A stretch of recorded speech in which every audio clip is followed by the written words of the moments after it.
Cycle tracks గా tech వీధులు నగరవాసులని గుప్పిట్లోకి తీసుకుంటున్న సైక్లింగ్ ట్రెండ్. పూర్తి వివరాలకు చదవండి రేపటి సాక్షి దినపత్రిక. రోజులు గడిచే కొద్దీ రాజకీయాలు అనేవి ఎంత దిగజారుతూ వస్తున్నాయో చూస్తూ వస్తున్నాం. ఈరోజు ఇంకా దిగజారిపోయి దేవుణ్ణి కూడా రాజకీయాల్లో ఇన్వాల్వ్ చేస్తూ మొత్తం కులం ఇవన్నీ తీసుకొచ్చి జనాల మధ్య స్నేహభావంతో కులం మతాన్ని మర్చి అందరూ ఉంటుంటే దాన్ని కూడా దిగజార్చే పరిస్థితి, దేవుడి యొక్క ప్రతిష్టని దిగజార్చే పరిస్థితి.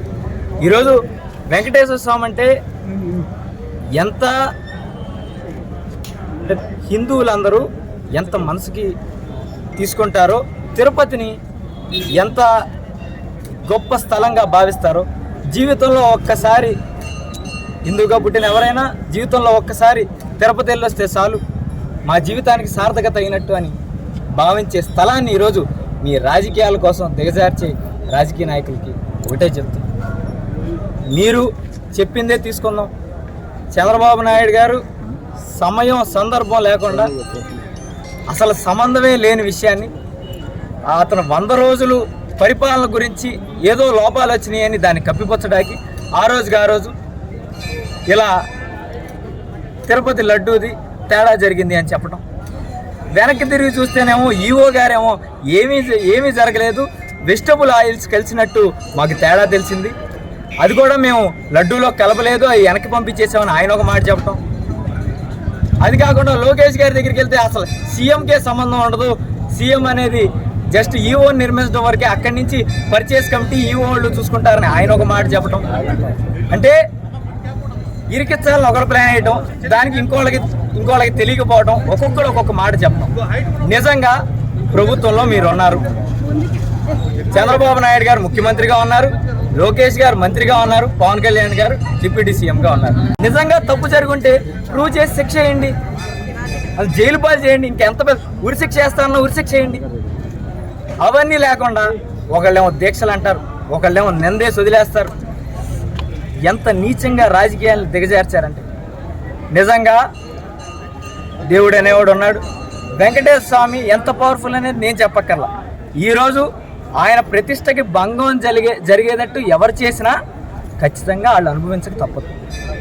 ఒకటే చెప్తున్నా, మీ స్వార్థం కోసం దేవుళ్ళని లాగి లేదా మతాలను లాగి రాజకీయాలను ఇంకా దిగజారిస్తే తప్పకుండా వెంకటేశ్వర స్వామి మీ అంతు తేలుస్తారని మీ అందరికీ చెప్తూ ఈరోజు ఈ కార్యక్రమం దేనికనగా ఎవరో స్వార్థ రాజకీయ నాయకులు చేసిన పాపం వెంకటేశ్వర స్వామి ప్రతిష్టని, వెంకటేశ్వర స్వామి ప్రసాదం లడ్డు ప్రతిష్టని దిగజార్చిన వెంకటేశ్వర స్వామి కోపం మాత్రం ఆంధ్రప్రదేశ్ రాష్ట్ర ప్రజల మీద పడకూడదని, ఎప్పుడు ఆయన చల్లగా చూసుకున్నట్టు ప్రజల్ని చల్లగా చూసుకోవాలని, ఎవరైతే ఆయన ప్రతిష్టకి భంగం కలిగించారో వాళ్ళకి మాత్రం తప్పకుండా శిక్ష వేయాలని వెంకటేశ్వర స్వామిని మేమందరం వేడుకోవడం జరిగింది.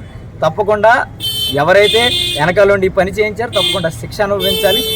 మిగిలిన ప్రజలందరికీ, ఈ మీడియా వాళ్ళకి, రికార్డ్ చేస్తున్న వాళ్ళకి, వెనకాల వచ్చిన వాళ్ళకి వీటితో ఏం సంబంధం లేదు కాబట్టి వీళ్ళందరినీ చల్లగా చూడండి. వాళ్ళు ఏం వాయితే చూపించేవాళ్ళు మీడియా వాళ్ళు కాబట్టి వాళ్ళని ఏమి ఇబ్బంది పెట్టొద్దు, ఎవరిని ఇబ్బంది పెట్టొద్దు, అందరూ చల్లగా ఉండాలి.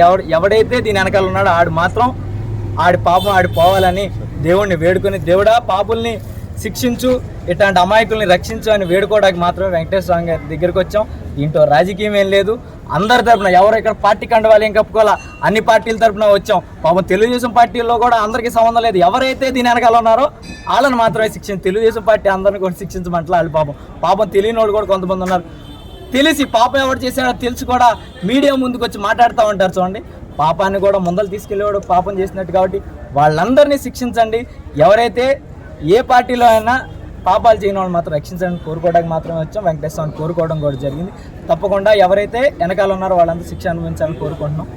అలాగే ప్రజలందరూ సంతోషంగా ఉండాలి. ఈ 100 రోజులు నీచ పాలన తొందరగా వైదొలగాలని, తొందరగా ఎన్ని రోజుల్లో వైదొలితే అంత మంచిదని దేవుణ్ణి కోరుకుంటూ